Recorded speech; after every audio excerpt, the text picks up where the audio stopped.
میں نے صحیح بخاری پڑھی ہے حضرت مولانا شیخ الحدیث محمد مالک کاندھلوی رحمہ اللہ تعالیٰ سے، جو صاحبزادے تھے حضرت مولانا ادریس کاندھلوی رحمہ اللہ تعالیٰ کے، اور انہوں نے بہت سارے اکابر سے حدیث کی سند اجازت حاصل ہے،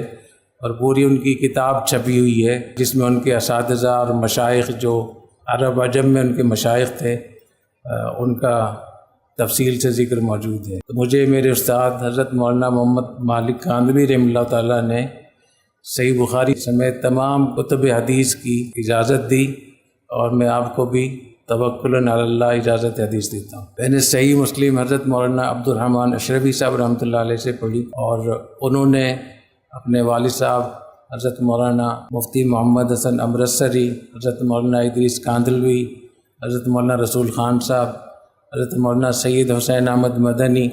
ان اکابر سے انہوں نے حدیث پڑھی۔ مجھے انہوں نے صحیح مسلم سمیت تمام کتب حدیث کی اجازت دی، میں بھی آپ کو اجازت حدیث دیتا ہوں۔ میں نے ترمذی شریف حضرت مولانا محمد موسیٰ خان صاحب رحمہ اللہ تعالیٰ سے پڑھی، اور انہوں نے ترمذی اور دیگر کتب حدیث حضرت مولانا عبدالحق صاحب اکوڑا کھٹک والے، حضرت مفتی محمود صاحب، مولانا فضل الرحمان صاحب کے جو والد صاحب تھے حضرت مولانا مفتی محمود صاحب رحمۃ اللہ علیہ، ان سے پڑھی انہوں نے۔ تو انہوں نے مجھے جامع ترمذی سمیت تمام کتب حدیث کی اجازت دی،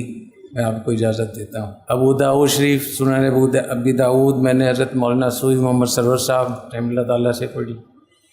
اور ان کے اساتذہ میں حضرت مولانا خیر محمد صاحب، حضرت مولانا رسول خان صاحب، حضرت مولانا مفتی محمد حسن امرتسری صاحب، حضرت مفتی شفیع صاحب، اور بہت سارے اکابر حضرات ہیں جن سے ان کو شرف تلمذ حاصل تھا۔ تو مجھے انہوں نے ابو داؤد شریف سمیت تمام کتب حدیث کی اجازت دی، میں آپ کو اجازت دیتا ہوں۔ حضرت مولانا عبید اللہ صاحب جامع شرفیہ کے جو محتمم تھے، ان سے میں نے تحویٰ شریف پڑھی، اور انہوں نے حضرت مدنی قدس الروح سے حدیث پڑھی اپنے والد صاحب سے اور بہت سارے حضرات سے، اور خاص طور پہ حضرت تھانوی رحمہ اللہ تعالیٰ سے انہوں نے تمام کتب حدیث کی ابتدا حضرت تھانوی رحمۃ اللہ علیہ سے انہوں نے پڑھی۔ انہوں نے تحویٰ شریف سمیت تمام کتب حدیث کی مجھے اجازت دی، میں آپ کو اجازت حدیث دیتا ہوں۔ باقی سندیں تو سب اس میں موجود ہیں، لیکن حضرت مولانا عبید اللہ صاحب جو جامع شرفیہ کے محتمم تھے، ان کی سند حدیث سب سے عالی ہے بر صغیر میں،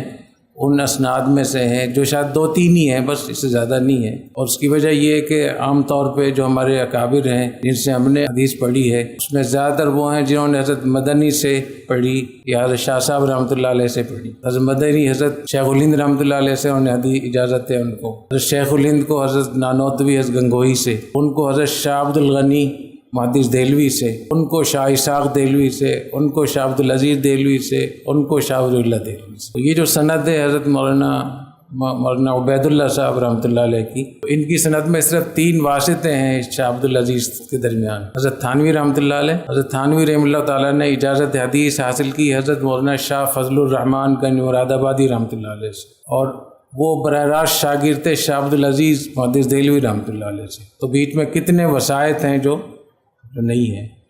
اور شاہ عبد العزیز شاگرد ہیں اپنے والد صاحب شاہ ولی اللہ رحمۃ اللہ علیہ۔ تو یہ سند سب سے عالی بھی ہے،